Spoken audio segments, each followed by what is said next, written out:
Alors, je vous souhaite une bonne soirée à tous et à toutes. On va prendre un petit moment hors des embouteillages effroyables, hors de la vie de tous les jours dans cette ville qui devient folle quand Noël s'approche. Et nous allons parler de livres. Nous avons avec nous David Fonkinos. Il faut pour cela remercier, bien entendu, l'Institut français pour son soutien de l'automne littéraire. Nous voici en automne littéraire, donc, avec David Fonkinos qui présente son livre qui a le titre numéro 2, numéro 2 en espagnol, n'est-ce pas? Je pense que si vous êtes là, c'est que vous avez lu un peu au sujet de David. Vous savez que c'est un romancier très productif, un dramaturge, un scénariste et un réalisateur français. Il a écrit plusieurs grands romans qui ont remporté plein de prix. Il a eu plein aussi de traductions envers environ 40 langues, c'est ça? Je ne vais pas les énumérer. Il a écrit La délicatesse, Charlotte, Vers la beauté. Probablement ces titres vous disent quelque chose. Et puis nous voici avec numéro 2. Alors, David, tu vas nous pardonner, mais je pense qu'il faut quand même mettre un tout petit peu les gens en contexte. Pour savoir qui est Martin Hill, le héros, enfin c'est un héros, mais c'est le numéro 2 quand même. Qui est ce numéro 2? Oui, attends, je vais te dire ça.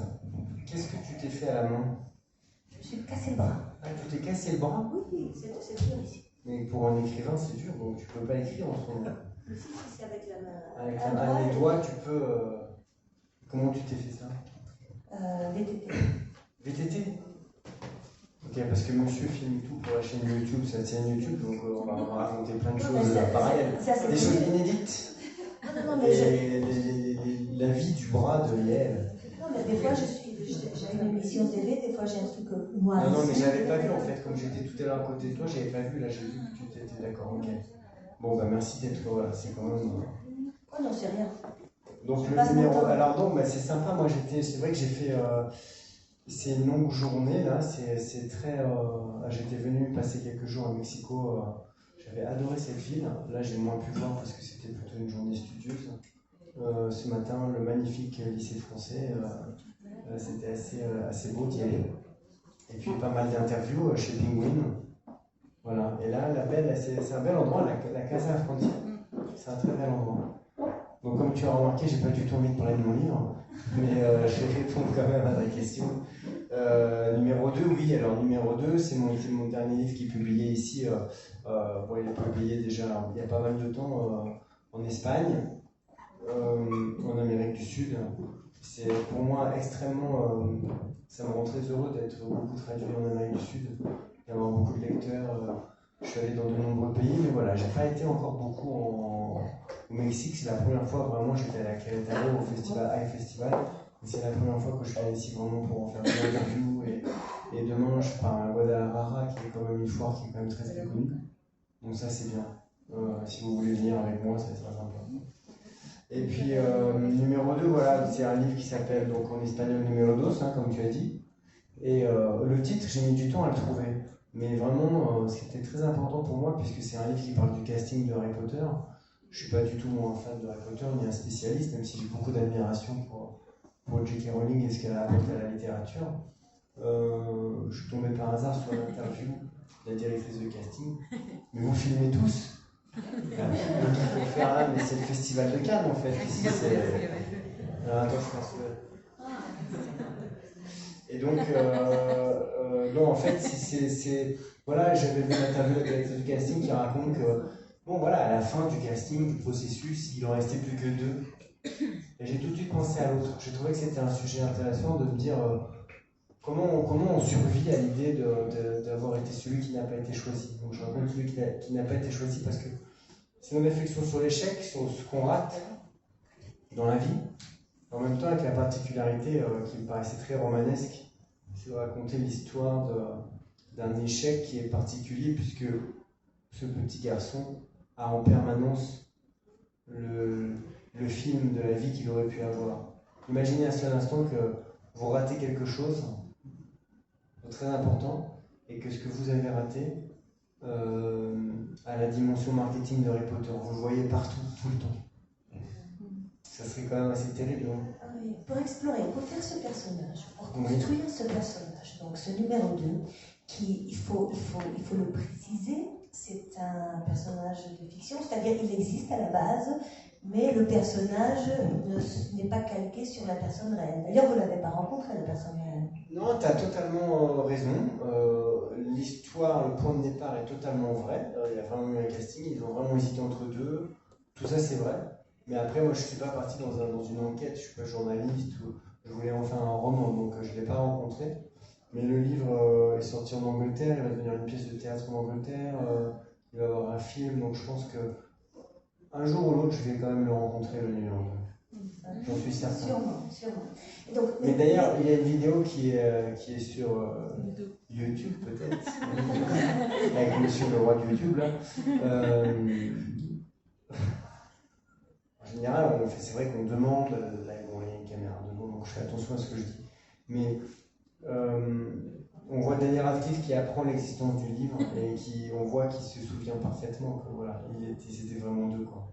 Et ce qui m'intéresse dans ce sujet, c'est de me dire, voilà, on se dit dans un premier temps, il y a quelqu'un qui échoue d'une manière tragique pour un petit enfant de 10 ans qui passe à côté d'un tel vie, un tel destin, un autre qui devient une star du cinéma mondial. Et ce qui m'intéresse dans le livre, c'est progressivement de se dire, est-ce qu'il n'y a pas une valeur à l'échec, une vertu à l'échec?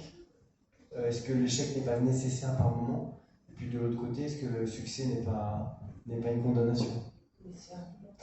Ce que j'allais donc vous demander au sujet de la construction de ce personnage, c'est avez-vous fait des recherches? Avez-vous réalisé des entretiens? Pas avec le vrai numéro 2, mais avec des gens qui ont été numéro 2, ou bien vous vous êtes tout simplement confié à l'intuition et à l'omniscience du narrateur, du romancier? Non, je n'ai pas fait vraiment d'enquête, mais depuis que le livre est sorti, tout le monde me raconte leurs histoires d'échecs. Et ça me remonte un peu le moral. Donc si vous voulez me raconter ce que vous avez raté dans la vie, là, ça serait pas mal. On peut faire une réunion ce soir, une sorte de réunion d'échecs anonymes. Ça serait pas mal. Surtout que c'est filmé. Qu'est-ce que vous avez raté, vous, dans votre vie, par exemple? Est-ce que vous avez déjà raté une vidéo YouTube que vous avez... Bien sûr. En tout cas, alors, au niveau des recherches, non. J'ai fait des recherches, par contre, sur J.K. Rowling. La première partie du livre, enfin, je raconte un petit peu sa vie et c'est extraordinaire. C'est vrai que c'est incroyablement romanesque. Il faut imaginer cette femme, voilà, qui vit d'aide sociale dans la plus grande précarité, femme battue, seule avec sa fille, et qui va devenir l'auteur la plus lue au monde. C'est vrai que mon livre parle beaucoup du destin qui bascule du mauvais côté ou du bon côté. Justement, cette J.K. Rowling, c'est l'exemple typique. Enfin, je dirais que c'est un peu le contre-exemple, c'est l'exemple de ce succès qui est à la hauteur de tout un chacun, c'est-à-dire à la hauteur des gens les plus misérables, qui apparemment ont toutes les cartes tout le jeu et sont du mauvais côté du jeu. Je veux dire, il y a toujours eu des héros. Dans la littérature classique, dans l'Antiquité, c'était des héros. Jusqu'au 19e siècle, en littérature, on ne parlait que de gens illustres. On parlait de rois. Et les gens lisaient ça. Mais ils n'avaient pas encore, je pense, le désir au fond d'eux de devenir. Ils savaient très bien, les gens qui lisaient, qu'ils ne pouvaient pas devenir rois. C'est-à-dire, je pense que c'était inaccessible. C'était des héros inaccessibles qu'on admirait. Tandis qu'aujourd'hui, le héros, c'est n'importe qui. Et ça crée des désirs incroyables. J.K. Rowling, c'est exactement l'envers de Martha Heath dans ce sens-là. Elle était, comme tu dis, elle n'avait pas toutes les possibilités de son côté. C'était un personnage assez obscur qui, de coup, a réussi. Et ces personnages-là, et ces vies-là qui sont racontées au grand jour, font peut-être le désir de tous ces petits Martha Heath. Tout le monde pourrait avoir cette grande histoire. C'est marrant que tu dis ça parce que d'abord c'est très juste. Hein, je pense que c'est vraiment arrivé d'une manière assez. Ça faisait je sais pas, au XXe siècle en France, ça pourrait être avec Céline, avec les petits gens, enfin les gens qui sont déclassés. Dès le 19e siècle, le réalisme quand même. Oui, voilà, en plus, même avant, bien sûr. Bon, ils occupent une place dans le roman. Je pense qu'ils occupent une place dans le roman, mais une place triste, alors que le self-made man, c'est nouveau. Ce que je veux te dire, c'est que ce qui est marrant, c'est que ce que tu as dit, c'est exactement l'histoire d'Harry Potter. Parce que c'est vrai qu'on peut se demander pourquoi Harry Potter a eu un tel succès. Et en fait, c'est quand même l'histoire d'un jeune garçon qui est maltraité, qui n'est pas aimé, qui vit sous un truc là, un escalier. Et puis, d'un coup, quelqu'un vient le voir et lui dit, mais tu te rends pas compte en fait, tout le monde t'attend, t'es extraordinaire, t'es le plus grand, je sais pas quoi, magicien, t'as des pouvoirs incroyables, tu vas venger en plus tout ce qui t'est arrivé. Et au fond, je crois que ça repose sur ce simple désir que tout le monde a envie d'entendre quelqu'un venir nous dire qu'on est formidable, que tout le monde nous attend, qu'on a des pouvoirs incroyables. Ça repose sur un fantasme de vie merveilleuse, qui n'est que l'idée que notre vie n'est pas du tout celle qu'on doit mener, mais qu'un grand destin nous attend. Je pense qu'il y a un de cet ordre-là dans le fantasme d'Harry Potter. Est-ce que tu as un peu réfléchi à cette affaire, comme quoi quand on raconte une histoire de succès, ouais. Les choses s'enchaînent et ça a l'air assez clair. Pourquoi le succès est arrivé? C'est-à-dire, il devait pas. Mais tout à coup, il y a une certaine logique. Je vais te raconter quelque chose. Je travaille à la revue de l'université avec Guadalupe Nettel, qui est ma directrice, une écrivaine mexicaine qui te connaît bien. Et on a une section qui est dédiée aux personnages, on les appelle personnajes secundarios, ça voulait être le numéro 2. Et d'ailleurs, le premier texte qu'on a publié était censé donner le chemin. C'était le deuxième explorateur qui est arrivé au pôle sud, au vrai pôle sud. En fait, c'était 2 expéditions séparées et il y en a un qui arrive avant l'autre. Et c'est celui-là qui remporte tous les succès et l'autre, c'est le deuxième. On ne sait jamais qui est le deuxième homme qui a mis le pied, qui a foulé la lune. On connaît le premier. Mais donc on a cette section depuis très longtemps. Tous les mois, on essaie d'avoir des histoires de personnages secondaires. Et il s'avère qu'il est très difficile de trouver l'explication des échecs. C'est-à-dire, c'est clair pourquoi certains personnages ont trouvé le sommet, alors que d'autres qui avaient les mêmes qualités ne réussissent pas. Et c'est toujours, je vois les auteurs se démêler un peu, ne pas trouver, ne pas comprendre par quel tour pervers du destin, lui n'a pas eu la première place alors qu'il avait tout pour lui. C'est comme si l'un était naturel et l'autre une perversion de l'histoire ou des événements. C'est intéressant.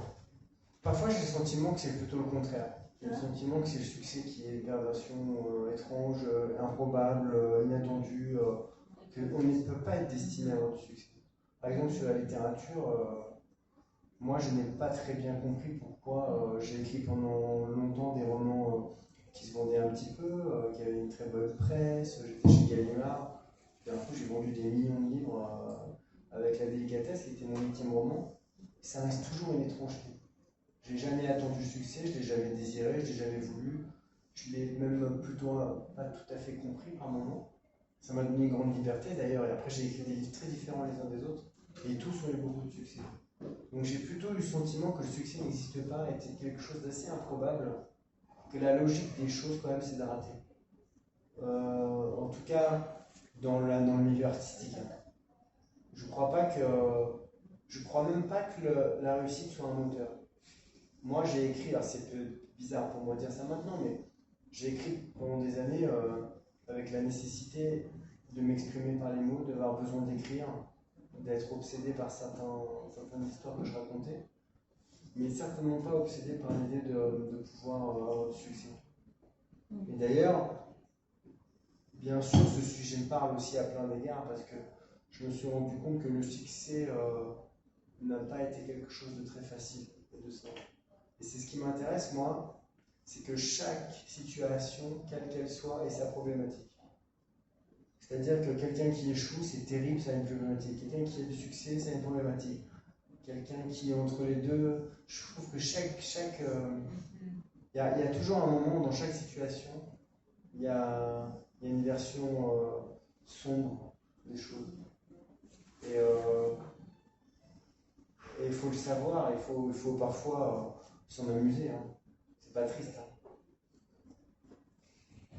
Je pense dans ce roman, donc ce jeune héros, je veux dire, c'est drôle de lui dire héros, là il est héros. Ouais. Supposément le numéro 2, là il est au centre de l'histoire. Disons que ce jeune héros a évidemment un père et une mère. Mais il s'avère que comme souvent chez les couples, chez les enfants, des couples qui se séparent, les enfants portent une énorme responsabilité. Est-ce que le père a une certaine responsabilité sur le problème insurmontable que devient cet échec? C'est-à-dire le fait que cet enfant veuille lui faire tellement plaisir, veuille absolument lui rendre un succès dans la vie. En tout cas, moi ce qui m'intéressait c'était que, bon alors le père est une sorte d'inventeur qui n'invente rien, par une cravate parapluie, une sorte de loser un peu touchant. Et en fait, j'adore l'idée qu'on puisse se poser la question de savoir si l'échec se transmet. Et que d'un coup il dit mais comment mon fils va réussir puisque moi-même je n'ai que des échecs. Et donc il y a quelque chose comme ça de l'ordre de la malédiction familiale, qui me touche d'ailleurs, que je trouve assez tendre. D'ailleurs, je l'aime beaucoup ce personnage du père, je crois. Mais il vit l'échec de son fils comme l'ultime échec de sa vie. Ouais. Donc c'est assez douloureux. Hein. Pour moi, j'ai écrit ce livre vraiment comme une tragicomédie. J'ai écrit ce livre vraiment comme une tragicomédie, c'est-à-dire, pour moi, c'est un sujet très drôle. Quelqu'un qui a fini numéro 2 et qui essaie d'échapper à Harry Potter. Toute sa vie, il ne veut pas être confronté à Harry Potter, ce qui est quand même un peu compliqué. Et en même temps, la douleur est totalement réelle. Quoi. Je peux la traiter d'une manière assez honnête et assez pure, d'une certaine manière. Est-ce plutôt aussi peut-être l'histoire d'un enfant qui aborde le problème des enfants qui entrent dans des enjeux d'adultes? Il dit d'ailleurs, c'est comme une espèce de jeu qui en fait a des enjeux de millions de dollars, c'est-à-dire ces enfants sont pris dans une machine. Ouais, bien sûr, le casting c'est un énorme enjeu, c'est quand même assez lourd. Hein. Effectivement, ils se retrouvent comme ça. De toute façon, d'ailleurs, tous les gens qui ont après été dans le film ont perdu une part d'enfance, hein. Ça c'est certain. Mais ce qui m'amusait, moi, c'était de me dire à quel point le destin peut être vicieux. Que parfois, on ne demande pas les choses. Et puis on est amené à vivre certaines choses et puis on est rejeté. Et donc il y a une souffrance encore plus ténue, si j'ose dire, ou en tout cas, si j'ose dire, parce qu'elle est totalement injuste par le côté involontaire des choses. Je sais pas, ça va la traduction? Tu t'en sors dans ta... Ouais. C'est comme je suis un peu fatigué, tu vois, j'ai l'impression que mes phrases n'ont ni queue ni tête. Là, c'est jet lag. Hein. Moi, il est 3h du matin. J'ai beaucoup parlé aujourd'hui. Mais c'est un plaisir. Puis j'ai une grosse pression parce que YouTube est en marche. Les gens enjeux de milliards, des enjeux de beaucoup d'argent. Je stresse. Hein. Des grands enjeux. Attends, faut que je sois très brillant. Alors, vas-y. Je voulais juste rebondir sur cette idée de tragicomédie, plutôt sur l'histoire plutôt sur l'aspect tragique. Ouais. C'est assez donc connu que la tragédie, il y a une erreur tragique, l'erreur du personnage. En général, c'est l'hubris, non? Se croire au-dessus de la condition humaine, faire un défi devant les dieux. Donc il y a une erreur. Et à partir de ce moment, l'engrenage est implacable. C'est-à-dire, ça va mal se terminer, il n'y a pas d'issue. Le destin est fait. Alors qu'ici, il n'y a pas d'erreur. Tout le roman, toute sa vie, ce personnage, il cherche l'erreur. Oui, il cherche surtout à surmonter en fait cette douleur initiale. Mais c'est compliqué parce que tout nous renvoie tout le temps à Harry Potter. Par exemple, il y a une scène au début du livre où il a 13 ans et sa mère l'emmène chez le psy parce qu'elle voit bien qu'il n'est pas bien. Et le psy il dit au psy cette phrase très douloureuse: j'ai l'impression d'avoir raté ma vie. C'est pas rien quand même, à 13 ans. Et le psy lui dit: ah, mais ça me fait penser à J.K. Rowling. Tu as lu Harry Potter? Parce qu'elle n'arrêtait pas de dire qu'elle avait raté sa vie et regarde ce qu'elle est devenue.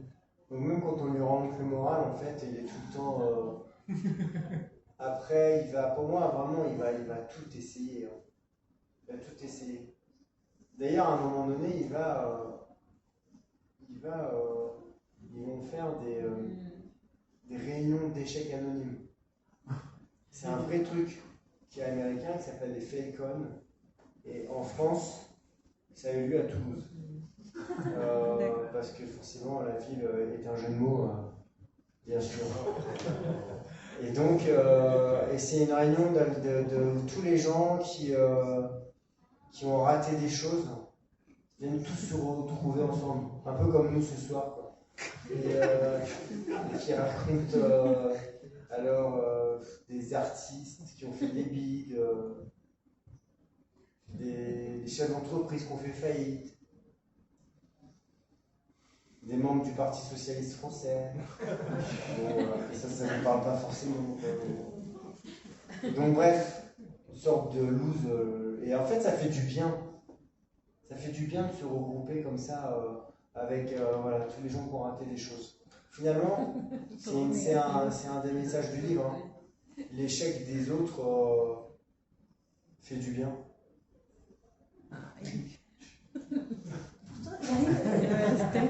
À méditer.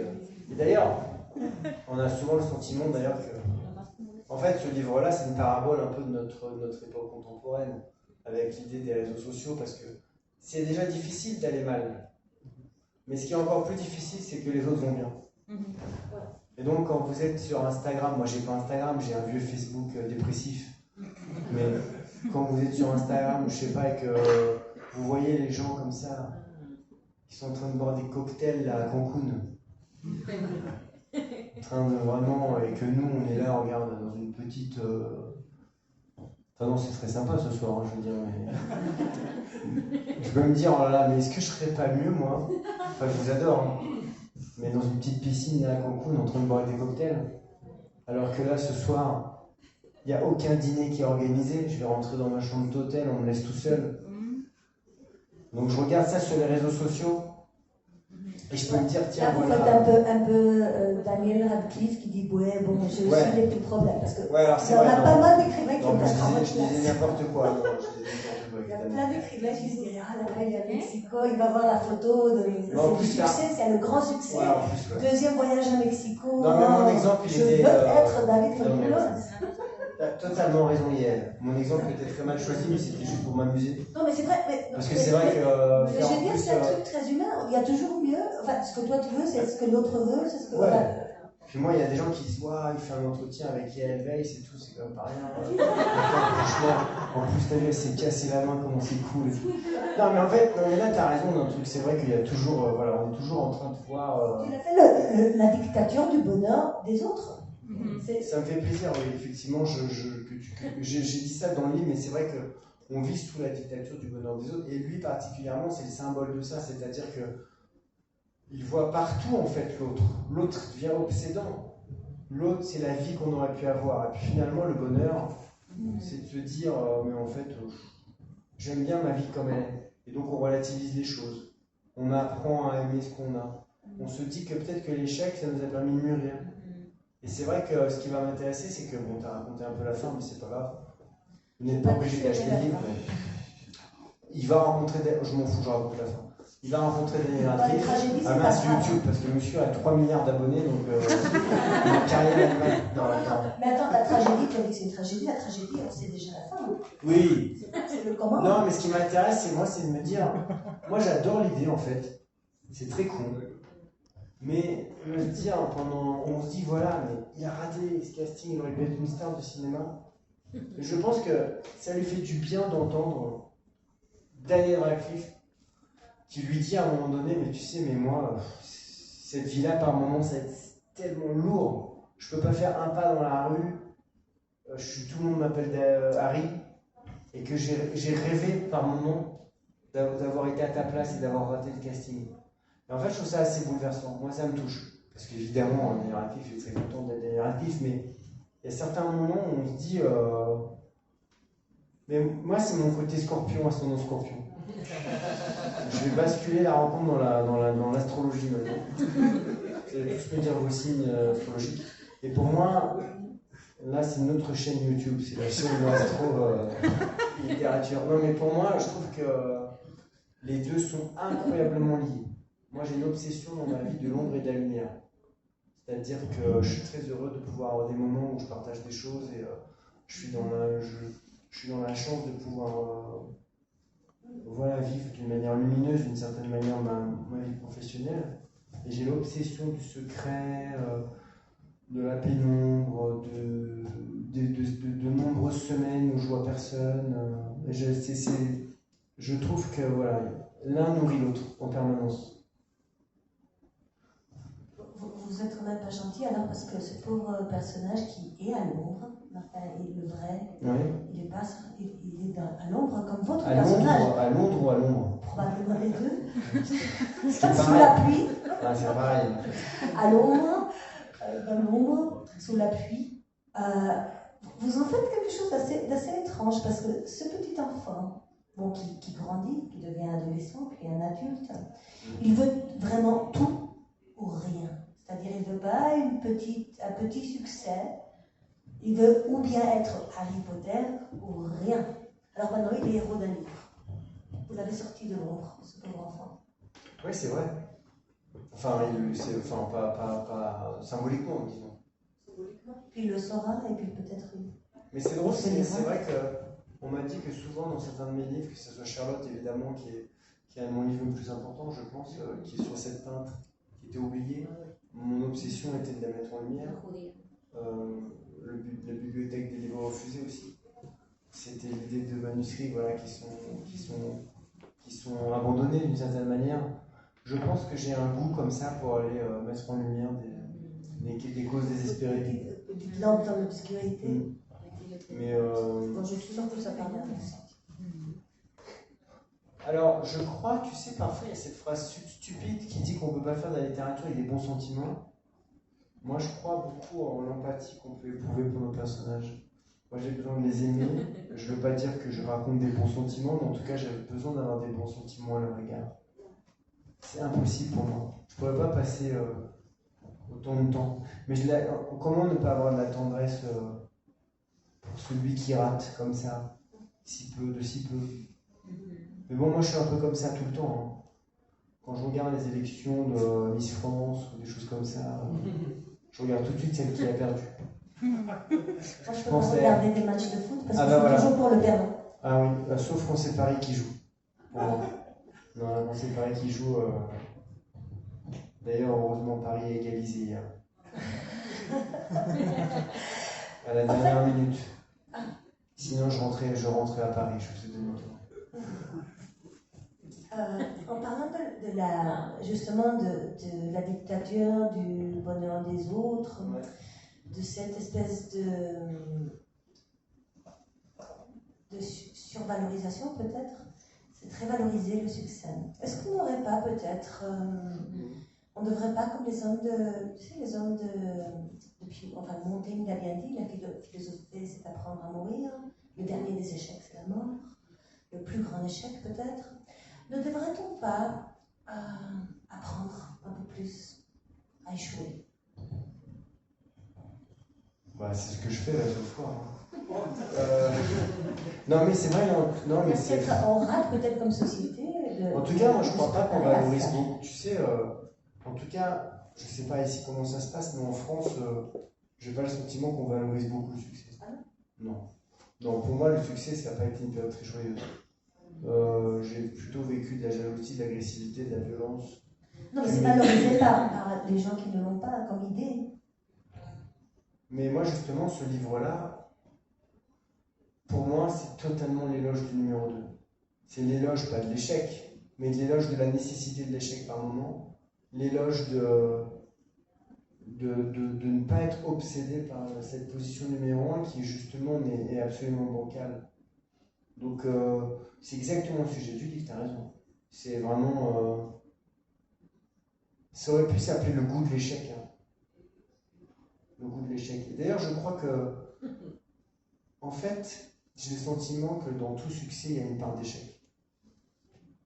Il y a quelque chose qui laisse un goût amer, je ne sais pas pourquoi. Et dans tout échec, il y a une part de flamboyance. Moi, je crois que j'ai été tellement haut intellectuellement là, que YouTube va exploser. Le soleil noir de la mélancolie. Oui, c'est beau. Le soleil, bah, vas-y, voilà. Attends, on la refait. Tu coupes là. Tu l'as fait au montage. Attends. On va dire que c'est pas du tout Yael qui a dit ça. Tu vois, moi, ce que je pense, donc, au bout du compte, c'est un peu le soleil noir de la mélancolie. Tu montes les trucs, les mis en phrase. Ok. Est-ce que tu penses, puisque tu réfléchis tellement à l'échec, et pour écrire un roman, je sais qu'il faut beaucoup réfléchir, c'est ce qui est bon de parler avec des écrivains, c'est qu'ils ont beaucoup réfléchi. Donc, pas tous, hein. Ouais. Surtout en fin de journée, sans avoir été nourri. Est-ce que tu penses que... On va te demander. Très déçu. Est-ce que tu penses que c'est plus dur pour les hommes? Milieu, c'est une blague, hein. Si tu pensais, elle vit très mal, mais tu as été, franchement, toi et Eva, vous avez été des anges gardiens formidables. Bon, c'est normal, puisqu'il n'y a plus personne, tout le monde a Vaudalard. Mais vous avez été au top. À part pour les tickets de métro. Ça, c'est lui qui m'a donné un ticket de métro. Heureusement que ma traductrice extraordinaire m'avait donné une carte. Mais attends, ça c'est intéressant pour YouTube parce que c'est la postérité du ticket de métro de Mexico. On a eu une discussion, tu vois, il m'a dit que quand même, dans certaines lignes, les tickets de métro, tu vois, moi je pense que vous êtes très content d'être venu voir une vraie rencontre littéraire avec un écrivain français. Je pense que ça, c'est... Voilà. Donc il m'a expliqué que dans certaines lignes de métro, on pouvait encore utiliser les tickets. Donc il faut vous mettre d'accord tous les deux. Moi je propose un débat littérature et tickets de métro. Et ça peut être, voilà, il peut avoir une sorte de petit charme. Moi, j'aimerais bien des débats de littérature sur tous les sujets plutôt que des débats politiques sur dans un monde. Alors, j'en vois justement en parlant des choses qui se passent dans le monde, je viens à un sujet qui peut paraître relever des débats, je dirais pas contemporains, mais du 21e siècle, mais j'ai quand même trop envie de demander, puisque vous avez réfléchi à l'échec. Est-ce que tu penses que ces histoires, que l'échec est plus dur pour les hommes, c'est-à-dire pour... les femmes étaient à l'ombre, classiquement, à l'ombre de l'homme. Il y a cette revanche des autrices. Récemment, il y a un copain à moi qui a écrit un livre comme ça. Et aujourd'hui, on essaye de leur dire non, vous étiez mise en deuxième, non, Marie Curie, non, voici la lumière pour vous. Mais en un sens, il semblerait que c'est beaucoup moins facile à gérer pour un mec. Je sais pas. Moi, je pense que ça a changé. Je pense qu'avant, peut-être qu'il y avait de la pression pour un homme de réussir ou de... Voilà, mais ça, c'est quelque chose qui, à mon avis, est très dépassé maintenant.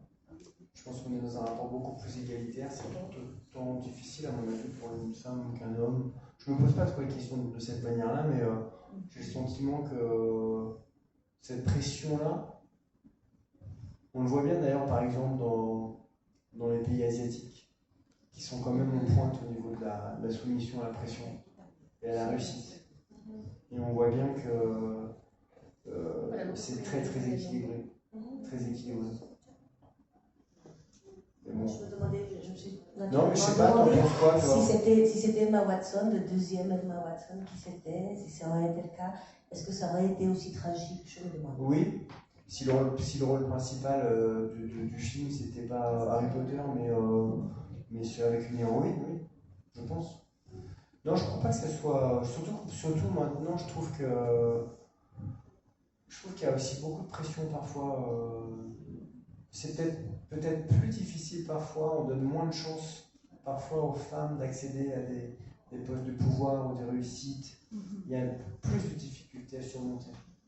En Asie, l'échec des femmes est totalement séparé de l'échec des hommes. L'échec d'une femme à succès, c'est une femme qui est délicate, soumise, très femme, mère d'enfant, épouse exemplaire, etc. Et bien sûr, c'est difficile pour des gens qui oui, bien sûr.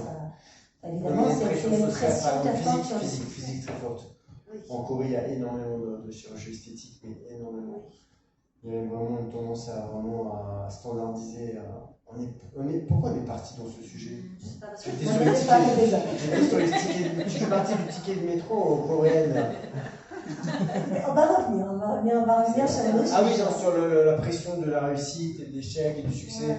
Ouais. Non, mais c'est vrai, en même temps, c'est intéressant. Tu nous emmènes vers... Non, mais c'est bien parce que je fais des variations. Moi, j'adore. Non, franchement, c'est vrai que c'est... Surtout que moi, j'adore voyager. J'ai la chance incroyable d'être traduit dans beaucoup de pays. Alors, je vis avec ma fille, sinon je ne peux pas non plus trop voyager.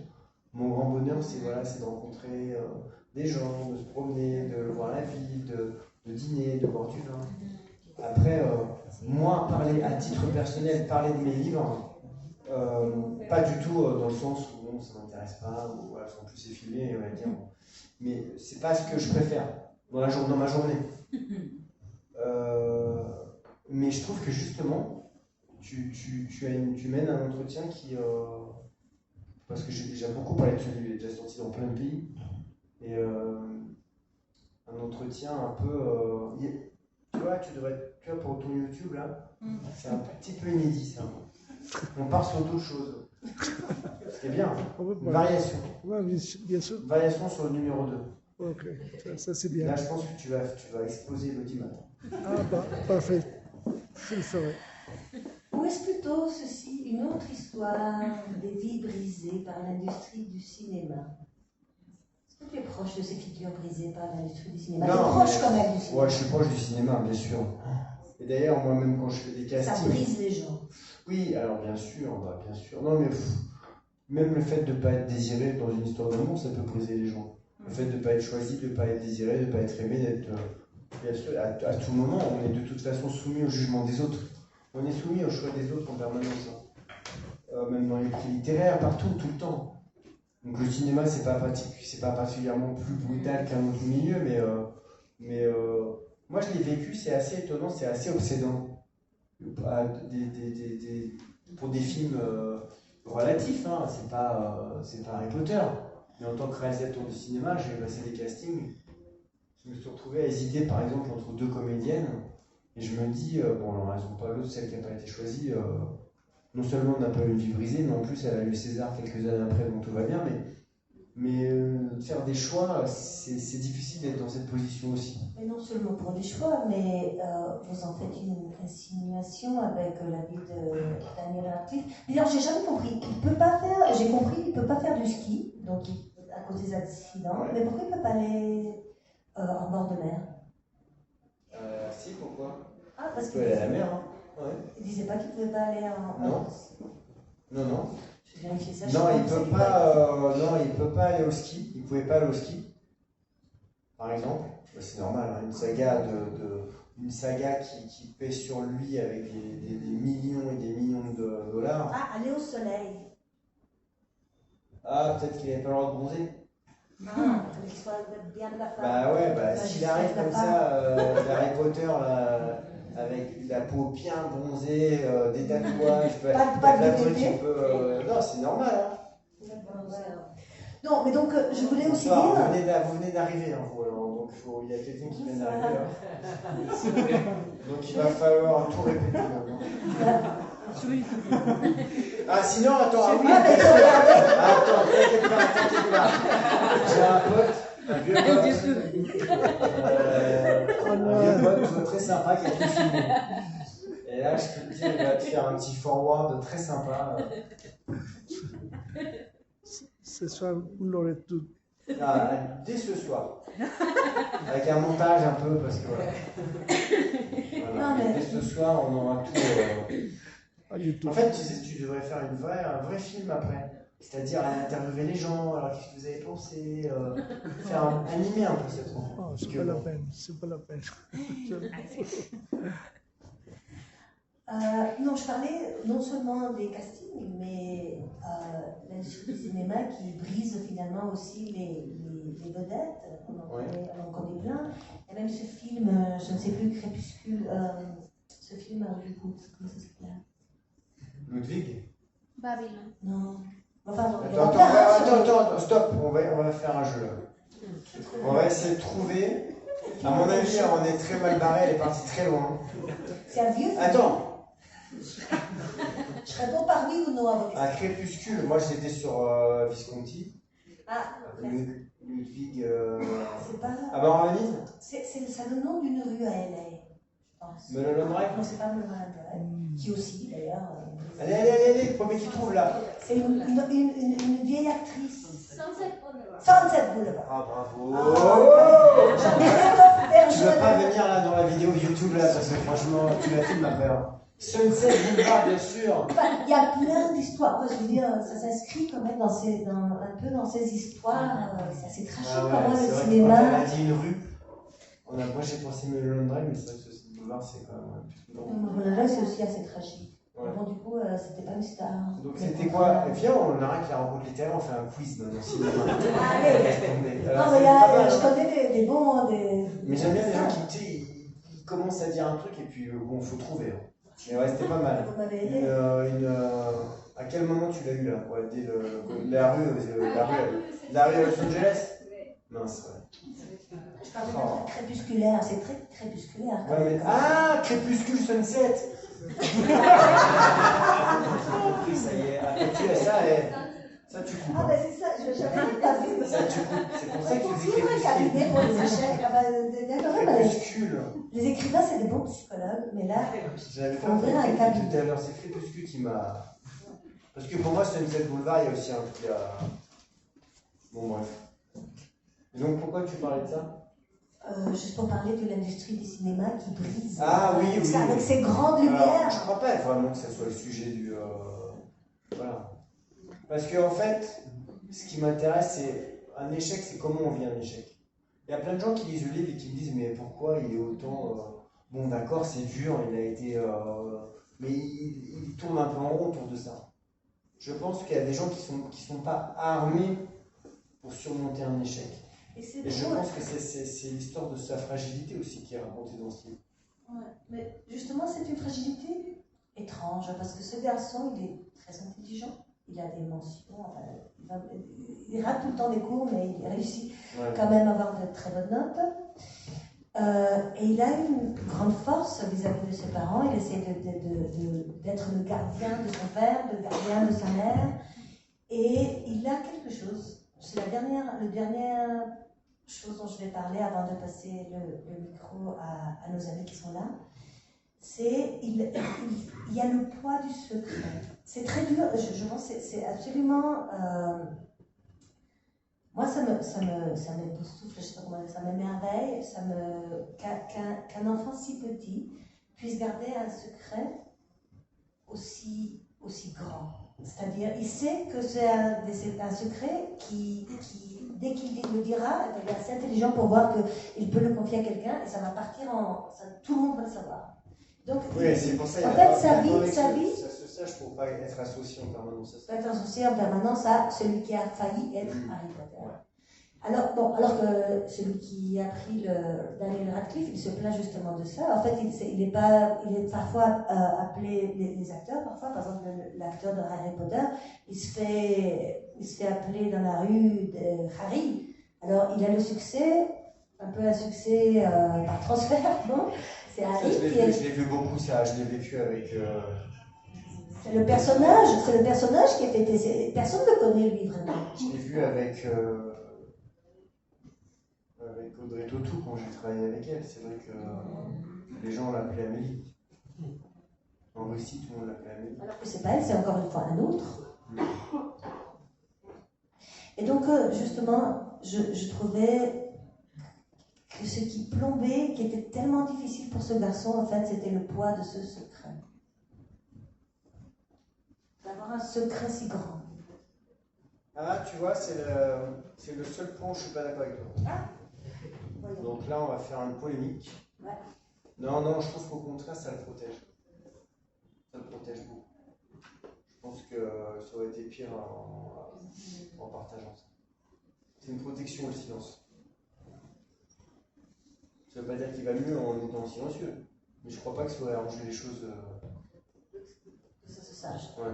Mais que peut-être il y ait un cercle plus petit qui le sache. Donc tu vas avoir raison. Si tu veux. Bon. Non, mais en fait, je sais pas. Non, mais c'est peut-être que tu as raison. Hein. Peut-être que j'ai dit n'importe quoi en fait. Ouais. Non, mais c'est l'analyse. Tu gardes ça, hein. Le faire psychologue, c'est toi. Hein, Non, non, je sais. Ouais. Non, je sais. Non, je crois vraiment que j'ai le sentiment, moi, par exemple.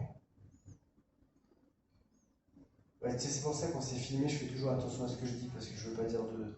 Mais par exemple, moi, par exemple, quand j'ai des difficultés dans ma vie, et j'en ai, je suis profondément dans l'intériorité. J'ai le sentiment que en parler ou les faire vivre par la parole aggraverait pour moi ou m'épuiserait davantage. Je cicatrise par le silence, d'une certaine manière. Et je trouve que mon personnage tente de faire ça. Mais peut-être que c'est pas la bonne solution. Peut-être que moi je devrais ou on devrait. Je parle pas d'aller chez le psy, hein, mais parler des choses pour les libérer d'une certaine manière. Moi je pense que c'est. Peut-être qu'il aurait dit à tout le monde bon, bah, j'ai failli être Harry Potter et ça serait passé. Tous les gens se seraient moqués de lui, un peu, et puis voilà. Je sais pas, c'est une autre version du livre. T'as qu'à écrire toi. Tu écriras la version. Non, je trouve que c'est assez beau ce refuge dans soi-même. En fait, c'est très beau. C'est le nord de la mélancolie. Non, c'est très poétique et surtout cet enfant. Le soleil de la mélancolie, c'était mon expression. Hein. Non, mais je comprends puisque je vais réécrire le livre. Cet enfant qui cherche justement, qui a peur des autres parce qu'il a un grand secret. Ouais. Donc il se refugie à l'intérieur. Et donc cette recherche du paysage, cette recherche de. Il fait de la plongée sous-marine. Il se trouve bien quand il n'y a pas d'humain autour. Enfin, si tu as un secret comme ça, en fait, et tu ne peux pas le partager, tu es vraiment voué à la solitude. Voire tu trouves une personne, deux personnes. Trois personnes. Trois personnes, allez. Quatre personnes. Mais l'Islande, non. C'est très romantique d'être comme ça dans la nature, avec s'épancher dans la nature. Bon. Je suis très fatiguée, on va non, moi je suis en pleine forme, tu m'aurais dit. Alors, tu as dit le contraire au début. Ah oui, non, mais là, non, mais j'ai beaucoup aimé ce. Ça va? Vous voulez boire de l'eau? Ça va bien. Ah oui, on a de l'eau. On a de l'eau. Ah bah alors, si vous n'êtes pas fatigué, on va faire plein de questions. Alors, qui se lance? Regardez le verre.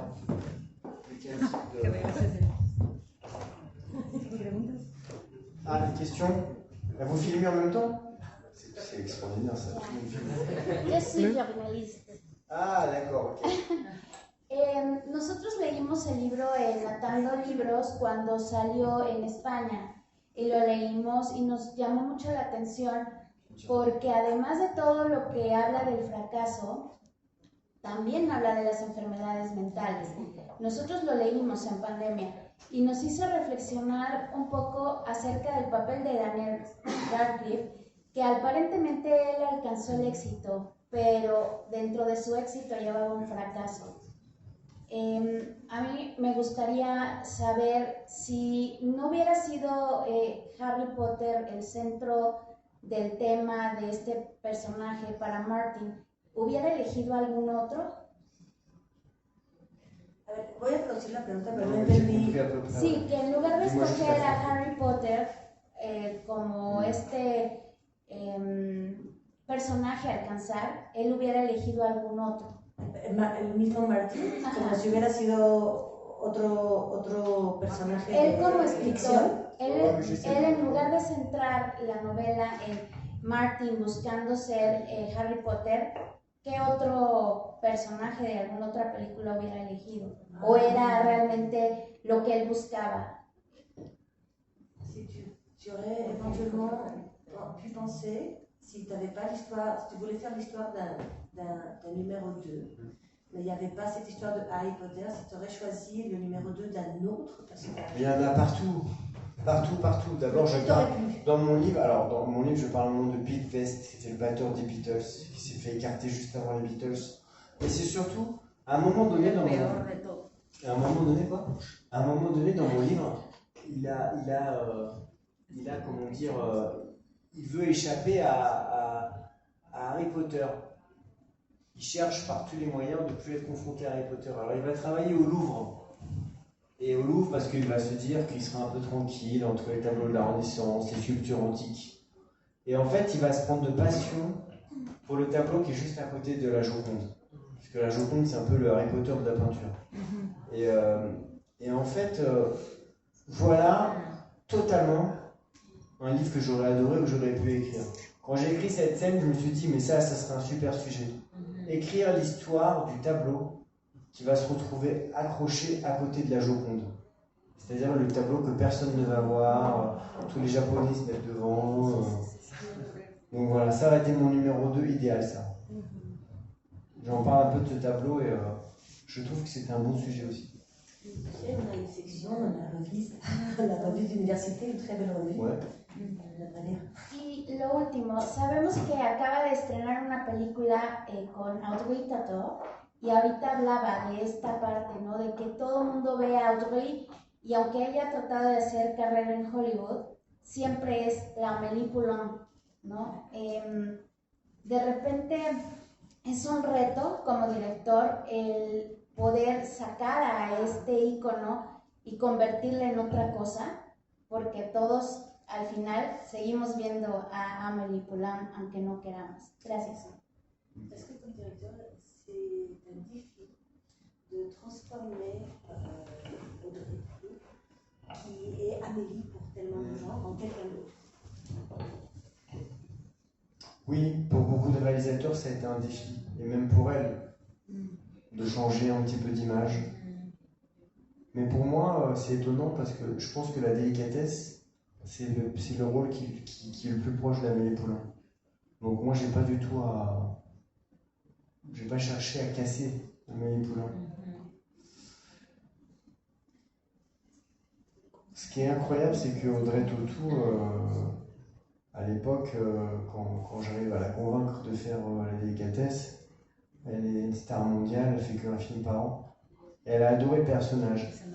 Elle a adoré le personnage aussi parce que c'était un personnage qui était un personnage de femme dans la vraie vie. Elle a fait des biopics, elle a fait Amélie Poulain, elle n'avait pas beaucoup joué de femmes de 30 ans qui se marient, qui souffrent, qui est dans la vie professionnelle. Et donc je crois qu'elle a aimé ce rôle. Et puis Audrey, elle a il y a quelques années arrêté sa carrière par choix de vie personnelle, par envie de faire beaucoup d'autres choses. Je pense que des choses qui la rendent très heureuse. Et le truc incroyable, c'est que je prépare un grand spectacle à Paris, là, en janvier, sur Charlotte Salomon, sur Charlotte, puisque j'ai écrit un livre sur Charlotte. Et j'ai proposé à Audrey Tautou d'interpréter le personnage et elle a dit oui. Donc c'est magnifique parce qu'elle revient après 5 ans d'arrêt. Et là en France, elle va faire des émissions, elle va revenir pour la première fois depuis très longtemps. Et il y a un vrai goût moi je suis très heureux parce qu'elle revient pour parler de Charlotte, donc ça me rend très heureux. Mais il y a un vrai goût, elle manque aux gens beaucoup. Il y a quelque chose chez elle aussi qui, au-delà de son talent extraordinaire, il y a une nature très vraie, très directe, qui est très plaisante. Donc on se retrouve là, c'est assez beau. Merci beaucoup, félicitations pour le livre. Muchas gracias. Hola, yo he leído muchas de tus obras y me sorprende mucho la diferencia entre una historia y otra. Mi pregunta es, ¿cómo decides? Porque te escucho y pienso que seguramente todo el tiempo estás generando historias en la cabeza. ¿Cómo decides cuáles se van a convertir en un libro y cuáles desechas? Je ne sais pas toujours. En tout cas, c'est certain que je suis obsédé par le travail. Je regarde les choses, je regarde les gens, j'essaie de me nourrir, j'essaie de tout le temps avoir des idées.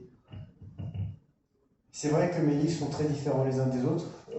Quand j'ai vendu des millions et des millions de livres avec la délicatesse, tout le monde m'a dit, bon bah maintenant tu fais toujours le même type de livre.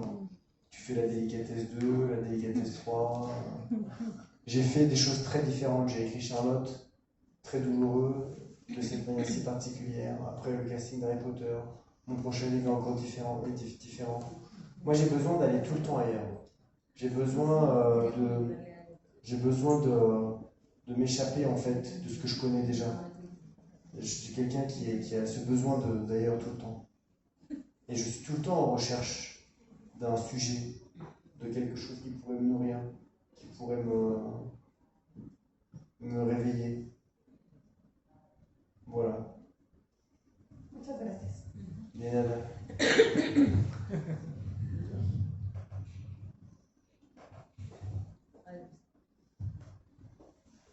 Yo quiero agradecerte tu literatura porque combina muchos tipos de arte, música, pintura, desde la belleza, Charlotte, todos los libros ya los he leído y me han acompañado en mis momentos de mayores fracasos. Entonces me han abrazado y han estado ahí para mí. Tus letras, ¿no? Tus historias, y solamente quería agradecerte eso. J'ai pas tout. Ce que j'ai compris était très beau. Ça me suffit. Mais ça me touche, moi. Au fond, l'écriture, c'est quelque chose de tellement intime. Je suis tellement avec mon univers, avec ce qui me touche, ce qui m'attriste, ce qui me rend joyeux.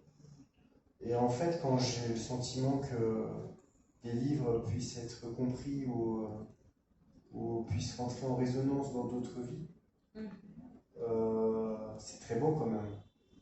C'est comme si on se rencontrait à travers un livre. J'ai le sentiment que parfois le livre, c'est le point de rencontre entre le lecteur et l'auteur. Mais c'est très juste quand tu dis que mes livres parlent beaucoup aussi de peinture, de musique. L'art est quelque chose qui m'a sauvé, moi, qui a fait que j'ai pu survivre d'une certaine manière, et c'est très présent dans mes livres. Et je pense que les gens, parfois, qui ont cette sensibilité d'aimer mes livres, ont ce rapport comme ça à la consolation. Ont besoin de cette consolation, parfois.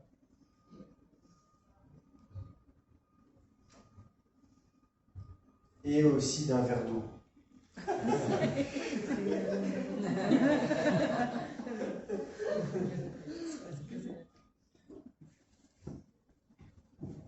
Alors, YouTube, un petit mot de la fin.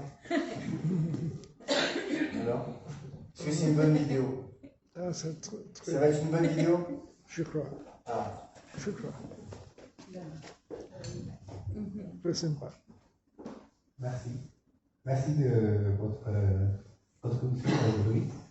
Je n'ai pas lu des livres, pour être honnête. je suis très déçu. J'y suis Très déçu. l'invitation. Mais moi, c'était un soirée, en partageant des idées. Et l'idée de la dictature du bonheur m'a très attiré. Ok. Parce que je suis d'accord avec vous. Mais tu sens que cette dictature, c'est quelque chose d'actualité ou c'était avant comme ça? Et si c'est quelque chose d'actualité qui va se rendre encore plus intense futur, qu'est-ce qu'on va faire? Qu'est-ce que tu dis on peut faire dans les jours après jours D'accord. pour changer. Merci. Bah, je pense que déjà tu devrais lire mes livres. Ça, c'est la première chose. Bravo à toi là, de prendre la parole et tout ça et d'apprendre le français. C'est bien, c'est super. Moi je crois que oui, ça va s'aggraver. Ouais. Une situation comme ça, des réseaux sociaux et d'être tout le temps en train d'être soumis comme ça au regard de l'autre. J'ai l'impression que non seulement ça va s'aggraver, et du coup, je crois qu'on va chercher de plus en plus des refuges. Des refuges, voilà, où on est à l'abri un petit peu comme ça d'être soumis aux connexions.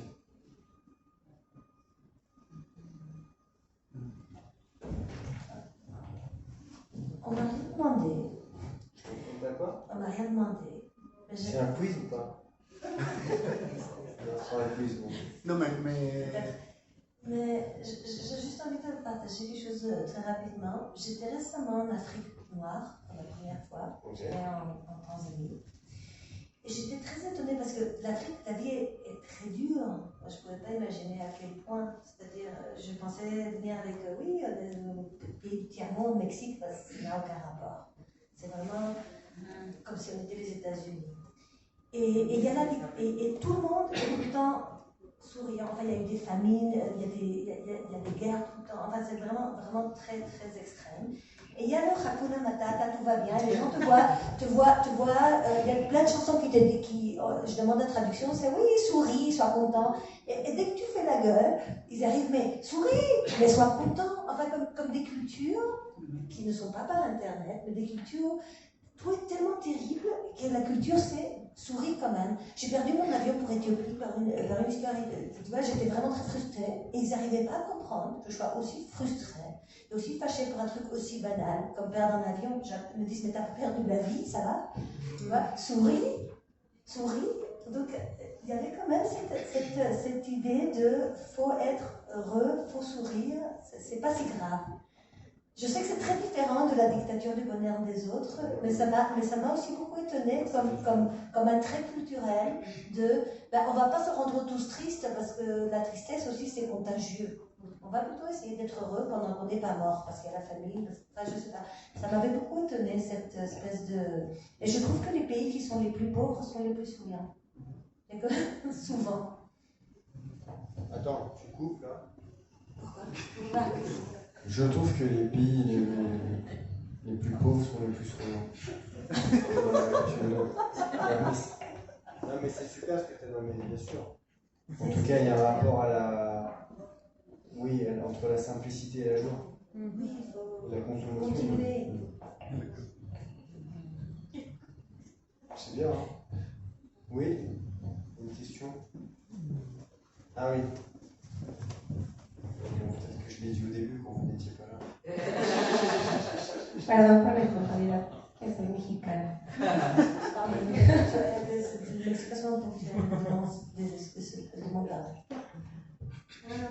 En muchas de sus obras hay muchas imágenes muy bellas que son como escenas muy poéticas. Evidentemente, seguro usted es un lector de poesía. ¿Qué poetas nos puede recomendar para acercarnos un poco a su mundo? Des poètes? Votre œuvre, dans les livres, il y a des... Je lis pas beaucoup de poésie. Je suis pas beaucoup soumis à... Il y a quelques poètes que j'adore, bien sûr. Plutôt évidemment des poètes français, parce que je trouve que c'est toujours difficile la poésie en traduction. La poésie, c'est la langue avant tout. Donc moi, mes poètes français préférés sont, je vais dire, René Char et Éluard. Ça rime d'ailleurs. Plutôt au XXe siècle. Après, je suis vraiment quelqu'un qui est soumis beaucoup au roman. J'ai beaucoup d'influences, d'auteurs que j'aime, plus que des poètes. Est-ce que toi, tu aurais quelqu'un à me conseiller? ¿Tú nos podrías recomendar algún poeta? Oh, bueno, pues los argentinos son buenos, no sé si Lina Ocampo o Alejandra Pizarnik, pero son muy desesperadas. Quizás sea la belleza, podría ser un Enrique Elizalde, mexicano. Eduardo, perdón, Enrique Eduardo. Eduardo Lizalde. Eduardo Lizalde, un autre Eduardo. Y José Emilio Pacheco, sobre la memoria y la ensoñación y el recuerdo. Es un poco como de lo que siento que ustedes escriben. Pero muchas gracias. José Emilio Pacheco qui fait travailler aussi sur la mémoire. Et je n'ai pas entendu qué más. Carlos Pellicer. Ah, sí, los recuerdos, ¿no? Les souvenirs, la mémoire. Elle pense que tu travailles aussi sur ça. Oui. Les Argentins qui sont très angoissés, très désespérés. La poésie du désespoir d'Anna Lizalde. Qui más? Silvino Campos. Ah, Silvino Campos. Ok. Qui a eu une sœur, qui a été aussi la deuxième en tout. Elle a vécu à l'ombre de sa sœur, de Silvina. Numéro 2. Il y avait le numéro 2 dans la famille Ocampo. Hola, ¿qué tal? Oui. Bueno, antes de nada, me encantó tu libro. Fue de hecho el último libro que leí el año pasado y dicen que hay que dejar lo último para lo mejor y me encantó.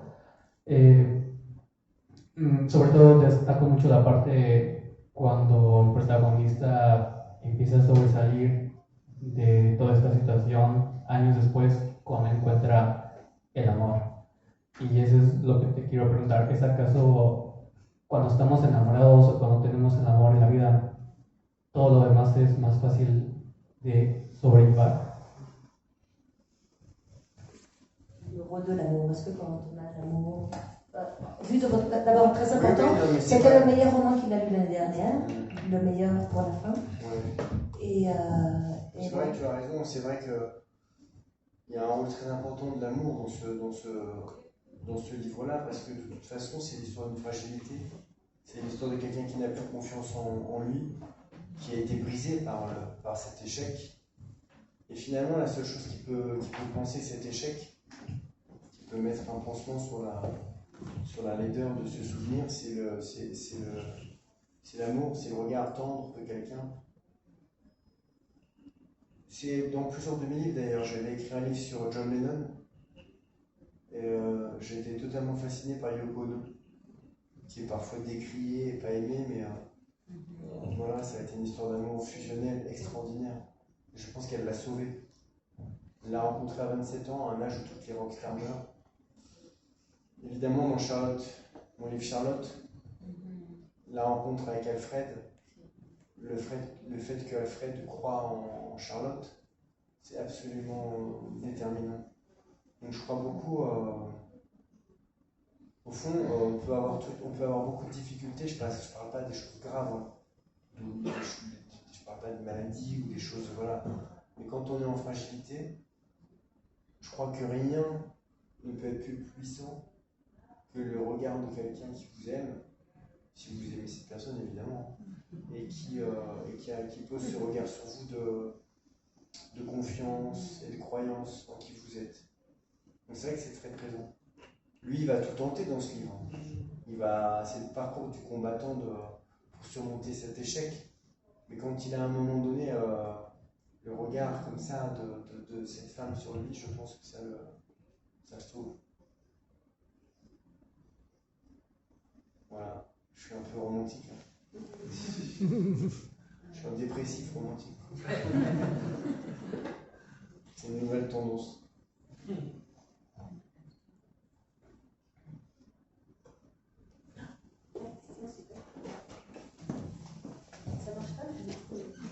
De quoi? Non, ma traductrice est extraordinaire. Elle est top toute la journée, mais j'ai un plaisir à écouter l'espagnol en fait. Et à comprendre ou pas comprendre d'ailleurs. Et si je comprends pas, on m'explique après, mais c'est vrai que j'aime bien ne pas. C'est pas du tout parce que j'ai pas envie de t'écouter. Hein. Je me le prends pas mal. Hein. Mais j'aime bien me faire semblant de croire que je peux comprendre. J'ai deux questions. La première, on vous l'a déjà certainement posée, donc ça ne va pas vous faire plaisir, mais quels sont les auteurs qui vous accompagnent dans votre vie? Et la deuxième, c'est pour vous faire plaisir. Si vous pouvez choisir un plat à manger ce soir, ce serait quoi? Merci. C'est drôle que tu dises ça parce que... Non, on m'a pas posé la première question. Mais c'est là que je pense que j'ai vieilli. Parce que maintenant, je sais pas, j'ai le sentiment que avant, enfin non mais moi je peux pas parler, il filme. Oh, c'est déjà j'allais dire des trucs marrants, je vous dirai pas, tant pis. C'est ta faute. Non, alors les livres, non, je ne vais pas parler, il y a beaucoup d'écrivains. Alors j'ai eu plein de périodes différentes quand j'ai commencé à lire vraiment à l'âge de 16 ans. Ça a été beaucoup les auteurs de l'Est, ça a été Kundera, ça a été Gombrowicz, ça a été Dostoïevski. Maintenant, mon écrivain préféré, c'est Philippe Roth. Vraiment, je tourne beaucoup autour de Philippe Roth, notamment, enfin, plusieurs de ses livres. Mais après, voilà, il y a beaucoup de livres. Et toi, ça serait qui? J'aime bien aussi Philippe Roth. Ah, bah c'est bien. Lequel? Bah là, j'en ai lu qu'un, donc je sais pas. Bah c'est bien, mais t'as lu lequel? Le Pastoral américain. Ah ouais. Il y a pas longtemps. Bon, bah super, déjà c'est bien. Voilà, et puis à dîner, en fait, n'importe quoi qui n'est pas mexicain. C'était une blague, oh là là. Ça touche les sentiments. Moi je trouvais ça drôle comme blague, mais Paris. Et ça dénote quelque chose. Non, non, mais par contre, c'est vrai, je boirais bien du vin rouge. Un petit verre de vin rouge aussi. Mais ouais. Alors, qu'est-ce que. Non, mais en fait, les gens se sont inquiétés parce que les étrangers ne veulent pas manger mexicain, c'est parce qu'ils ont déjà été malades. Alors, Ah bon? t'inquiète. Oui. Ah, c'est pour ça que ça vous a pas fait. Tout le monde a pensé dessus, Non, qu'il est mais- déjà malade, le pauvre. Moi, j'ai passé 15 jours au Mexique, il n'y a pas si longtemps. T'as pas été malade? Non, non seulement j'ai pas été malade, mais je pense que j'ai goûté tous vos plats bizarres. Ça a été un vrai voyage culinaire, quoi. Non, j'ai fait une orgie de tacos. Non, il y a un truc que j'ai pas aimé. C'était quoi déjà? Allez, quiz. Oui, alors. Ça a En commencé avec fait, quelle lettre? il y avait un mec très sympa, un guide, qui m'a emmené voir donc le site. Voilà. Formidable, j'en ai. Et donc, il m'a conseillé d'aller déjeuner dans une grotte, la Grotta. La Grotta. Et là, j'ai le souvenir d'avoir mangé une viande avec du chocolat. Ça vous dit quelque chose? Oui. Non, ça, j'ai pas accepté ça. Ça, c'est allé trop loin pour moi. Vous allez trop loin d'un point de vue culinaire. C'était quoi? C'était ça. J'ai pas rêvé, hein. Non, t'as pas rêvé, mais c'était sûrement pas bon. Enfin, c'était sûrement pas bon. C'est pas le bon mollet, parce que c'est pas possible que tu aies fait le mollet, il faut réessayer. Ah. C'est pas, non, mais c'est pas un bon On est endroit pour d'accord. manger. Non, c'est pas un bon endroit pour manger. Non. La Grotta? Non, c'est pas bon. Bah, c'était mignon, pas ouais, c'était un truc de touriste. Hein. Voilà. Ah oui, bien Il sûr. faut réessayer le mollet. Mais j'adore, moi. Ouais. Non, mais voilà. Il y avait une question? Oui. Hola. Voilà. Primero un comentario. Tenemos un grupo de lectura, un club de lectura con algunos amigos. Justo ahí está, una amiga del club de lectura. Y justo tu libro ha sido el primero que ha sido el inaugural de nuestro club, justo en enero de este año. Y ha sido precioso el que a través de la lectura personas tan diferentes y de diferentes latitudes nos unamos. La pregunta que tengo ahora sí, puntualmente es, todos hemos sido un número 2 en algún momento de la vida. ¿Tú cómo has lidiado con ser ese número 2? C'est quoi la question? J'ai compris tout le début. Hein. Oui. On a tous été le numéro 2 à un moment donné de notre vie. Comment as-tu fait avec ces moments-là? Oui. Alors, tout d'abord, soy mucho feliz para este grupo del libro.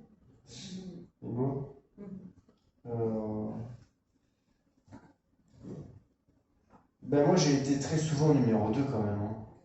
J'ai été très souvent dans les prix littéraires, même dans ma vie privée. Hein. J'ai eu beaucoup d'échecs avant d'avoir ce physique extraordinaire. Donc j'ai connu tous ces échecs. Mais je crois que j'ai... Alors peut-être parce que j'ai été gravement malade à l'âge de 16 ans. J'ai été opéré du cœur. j'ai un rapport plutôt, je ne vais pas dire joyeux à la vie parce que je ne le suis pas toujours joyeux, mais j'essaie toujours de relativiser les choses. Et par exemple, quand j'étais numéro 2, je me disais, ah, c'est incroyable, c'est génial, c'est fou. Ou si j'ai raté un prix, je me disais, ah, bah, c'est dingue, j'ai été déjà en finale du prix. J'essayais plutôt de voir les choses positives. Donc j'ai jamais été torturé par le fait de rater les choses. Après, depuis quelques années, je réussis beaucoup de choses. Et c'est presque surprenant pour moi. Parce que je fais des choses très différentes, les gens me suivent et ça me touche beaucoup quand même. Je trouve ça un peu fou. Mais bon, j'ai encore des échecs hein, quand même.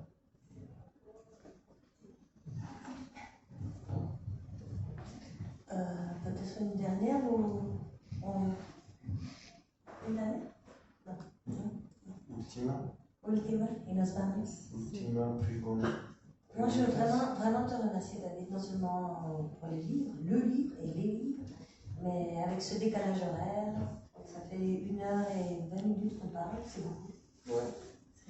Merci beaucoup. Ouais, c'est vrai que j'étais parti pour faire beaucoup plus court. C'est très gentil.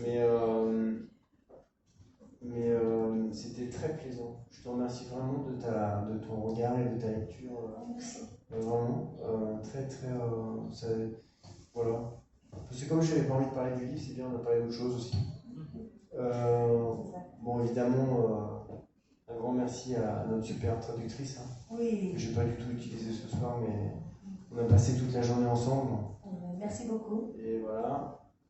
Puis à la Casa Francia, bien sûr, et puis à nos amis Emilio et Eva. Merci pour votre accueil. Parce que là, on ne va pas se revoir, là, je pense. Vous venez pas à Guadalajara demain. Donc, merci pour tout votre accueil. Merci à tous ceux qui sont venus. Merci à mon youtubeur préféré. Un homme me suit 24 heures sur 24. J'en ai fait des rencontres, mais j'ai jamais vu quelqu'un au premier rang avec un truc en me disant oui, je filme pour YouTube. Bon, d'accord, ok. Normalement, on doit signer des. Voilà, mais bon, c'est bon. J'ai pas négocié. J'espère que cette vidéo t'apportera beaucoup de bonheur. Merci. Des amis. Merci. Sur les réseaux sociaux. Et que tu auras un très bon souvenir. Merci. N'oublie pas de donner à tous ceux qui sont arrivés en retard. Tu donnes tes coordonnées à tout le monde. Et voilà, qu'est-ce que quoi? Vive le Mexique. Hein? Et puis, voilà.